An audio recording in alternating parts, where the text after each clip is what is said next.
Your goal when you establish alfalfa? And I would argue that your goal is, number one, you want to establish a uniform, healthy, and very aggressively growing stand, because you want that crop to be there for you,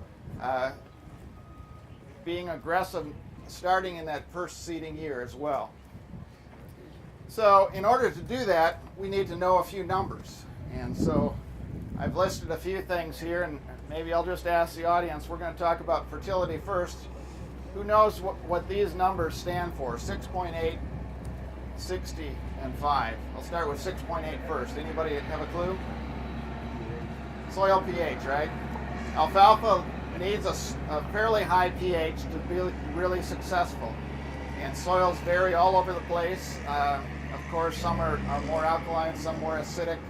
You want to get that soil at a pH. That means you're going to have to start measuring it even the year ahead of planting it. The 60 here refers to the number of pounds of potash removed per ton of alfalfa dry matter harvested. So if you're aiming for top end yield, you better also keep that number in mind, as well as the next one, which is the pounds of sulfur. Over the years, we've actually had to pay a lot more attention to sulfur as they've cleaned up smokestacks around the Midwest. We have to make sure we're up to snuff on the sulfur, because both of those are really critical for alfalfa. The potash is critical for yield, but also very critical for winter survival. We've learned over the years that potash applied perhaps after the third cutting can really help that plant do a better job of surviving winter. So the second factor here is fall dormancy. So I argue that, and bear in mind, I'm not after just average yields. I want the top stuff. I want the best.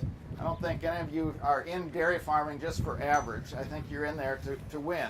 And that's what I'm after. So I'm arguing that you want to probably, if you're going to yield your maximum off of your acre, you want to plant a fall dormancy 5 that's also very winter hardy.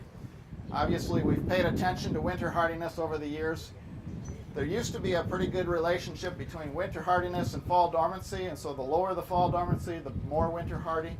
The breeders have worked to separate those two, and so today we can plant fall dormancies 4s and 5s and still keep our winter hardiness very high.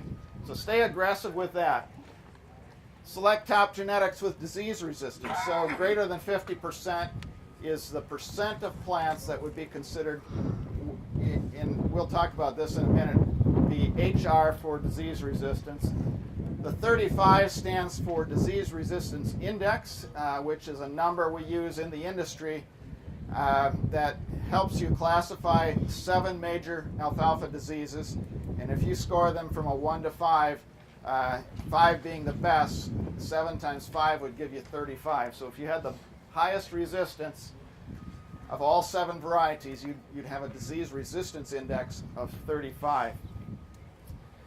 Fourth, let's keep your seeding rates high. So 16 to 18 pounds is where we recommend most through the Midwest.